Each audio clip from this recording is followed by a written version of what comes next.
Greetings, survivors.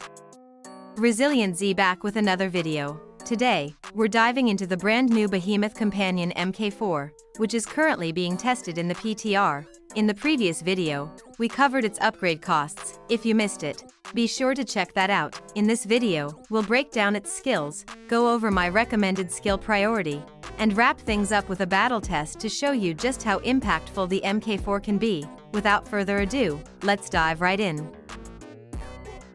Before diving into the details, I must tell you that this video contains information from the PTR server. Features shown in this video may or may not be added to the live server, or may be different if they already exist in the game. First up, let's talk about the first skill in the top tree, Frost Rend. Every 8 turns, the behemoth lashes out with its claws, dealing 150% damage to all enemies, plus an extra 10% to the front row and 15% to the back 2 rows. On top of that, all enemies hit will take 8% more damage for the next 4 turns. This skill is especially powerful because of its extra damage across all troop types, infantry, riders, and hunters, and the debuff that boosts the damage enemies take. That makes Frost Rend not only strong but incredibly valuable in all situations. Next up, we have a subskill, Frost Rend, Crush. This is not a unique skill but a subskill that enhances Frost Rend. At max level, it increases the damage dealt to all enemies by an additional 50%.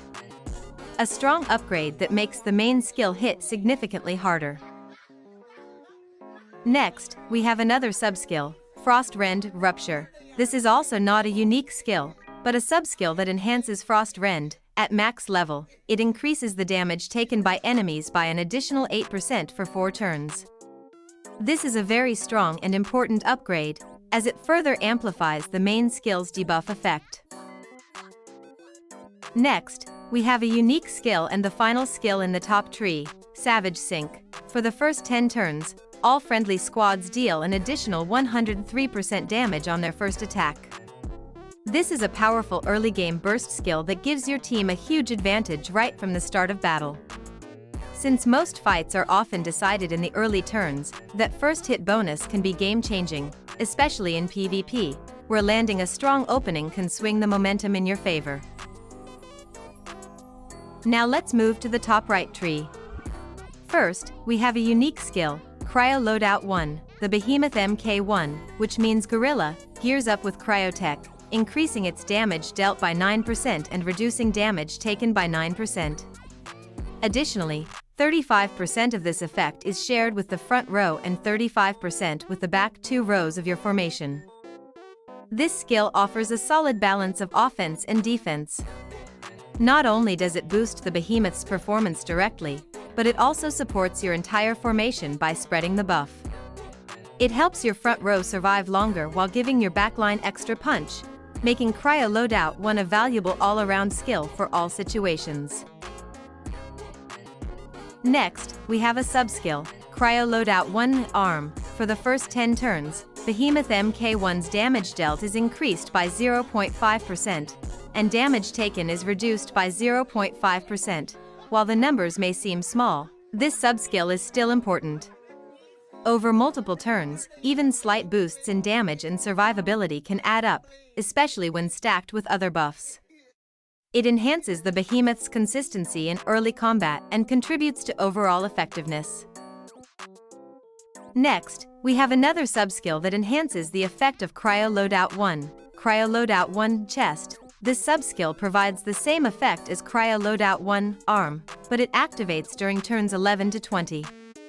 That means the Behemoth MK-IV continues to gain 0.5% increased damage dealt and 0.5% reduced damage taken, keeping its performance steady into the mid-game. Combined with the previous subskill, it ensures that the behemoth remains effective throughout most of the battle. Next, we have another unique skill, Cryo Surge 1. For the first 10 turns, all friendly squads gain 0.8% increased damage dealt and 0.8% reduced damage taken. This skill gives a helpful team-wide boost early in the battle. While the numbers may seem minor, affecting every squad adds up over time. It enhances both offense and defense during the opening turns, making it a valuable support skill that helps set the pace of the fight. Now, the third tree, the bottom right tree. First, we have Cryo Loadout 2. Behemoth MK-II gears up with Cryotech, increasing its damage dealt by 9% and reducing its damage taken by 9%. 35% of this effect applies to the friendly front row, and 35% to the last two friendly rows. This skill is essentially the same as Cryo Loadout 1 but boosts the Behemoth MK-II instead of MK-1, providing a balanced boost to offense and defense for the upgraded Behemoth and supporting your whole formation.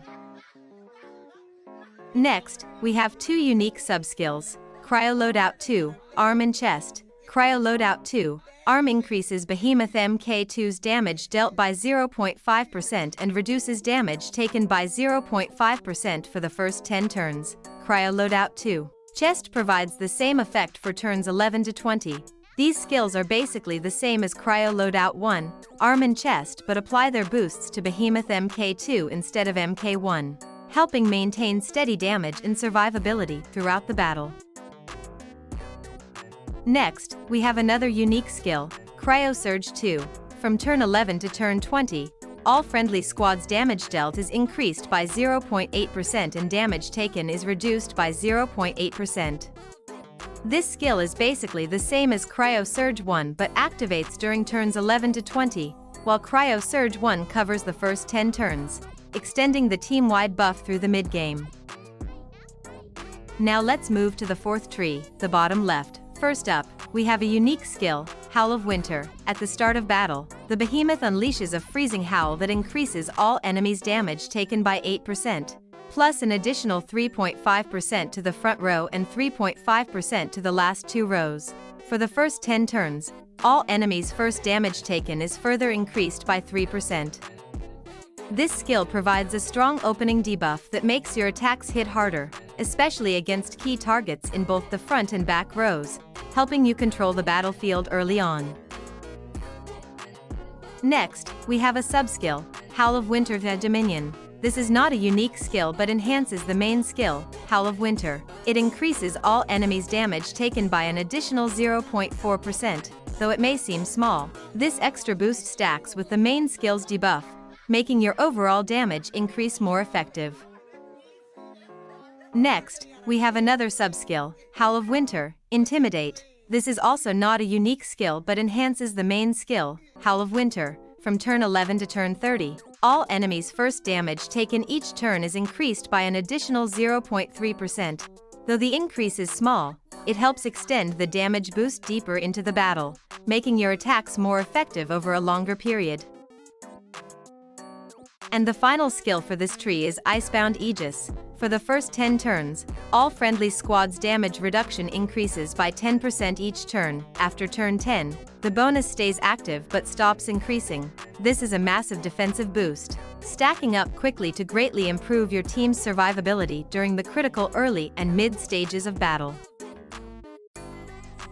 Now, the final tree, the top left. First, we have a unique skill, Frozen Fortress. At the start of battle, the Behemoth shields all friendly squads, reducing their damage taken by 8%, plus an additional 3.5% for the front row and 3.5% for the last two rows.